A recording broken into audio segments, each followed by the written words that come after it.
इस वीडियो में हम देखेंगे कि अलजेब्राइक एक्सप्रेशन की फैक्टराइजेशन कैसे करते हैं। तो हमारे पास है X square plus X Y plus X Z plus Y Z. तो देखें इस एक्सप्रेशन के अंदर चार टर्म्स हैं। पहली टर्म एक्स स्क्वायर है, दूसरी एक्स वाई है, फिर एक्स जेड है और फिर वाई जेड है। तो देखें शुरू की जो दो टर्म्स हैं उसमें से हम x कॉमन ले सकते हैं और आखिर की जो दो टर्म्स हैं उसमें से z कॉमन ले सकते हैं, क्योंकि यहाँ पे देखें दोनों टर्म्स में x मौजूद है और यहाँ पे दोनों टर्म्स में z मौजूद है। तो हम जो है वो x अगर कॉमन ले लें तो हमारे पास ब्रैकेट में क्या बचेगा। देखिए हमारे पास जो फर्स्ट टर्म है वो एक्स स्क्वायर है और हमने जो कॉमन लिया है एक्स, उससे हम इसको डिवाइड कर देंगे।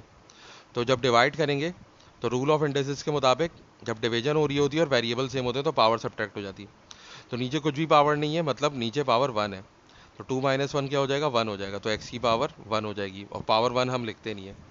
तो जब हम एक्स स्क्वायर को एक्स से डिवाइड करेंगे तो हमारे पास एक्स बचेगा।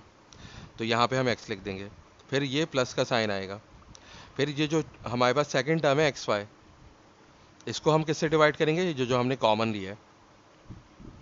तो ये एक्स और एक्स कट जाएगा और हमारे पास बचेगा वाई। तो हम ये वाई लिख देंगे। अब इसके बाद प्लस, अब ये जो टर्म्स हैं हमारे पास ये दोनों, इसमें क्या है हमारे पास कॉमन, जेड कॉमन है। तो हमने जेड कॉमन ले लिया। अब हमारे पास जो यहाँ पे टर्म है वो एक्स जेड है। तो एक्स जेड को हम जेड से डिवाइड करेंगे तो जेड और जेड कट जाएगा और क्या बचेगा हमारे पास, एक्स बच जाएगा। तो यहाँ पे हम एक्स लिख लेंगे। इसी तरह फिर हमारे पास वाई जेड है।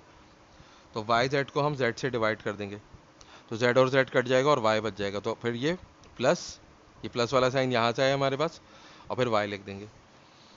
अब देखें हमारे पास यहाँ पे x से x प्लस वाई मल्टीप्लाई हो रहा है और यहाँ पे z से x प्लस वाई मल्टीप्लाई हो रहा है। तो x प्लस वाई जो है वो कॉमन फैक्टर है। तो हम क्या करेंगे, हम x प्लस वाई को कॉमन ले लेंगे और अब हमारे पास ब्रैकेट में क्या बचेगा।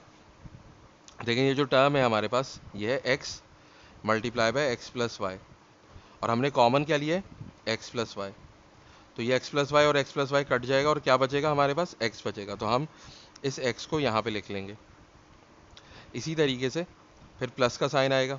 अब जो दूसरी टर्म है हमारे पास वो है जेड एक्स प्लस वाई। तो इस जेड एक्स प्लस वाई में से हमने कॉमन क्या लिया, एक्स प्लस वाई कॉमन लिया। तो यानी कि इसका मतलब ये कि एक्स प्लस वाई से वो डिवाइड हो रहा है।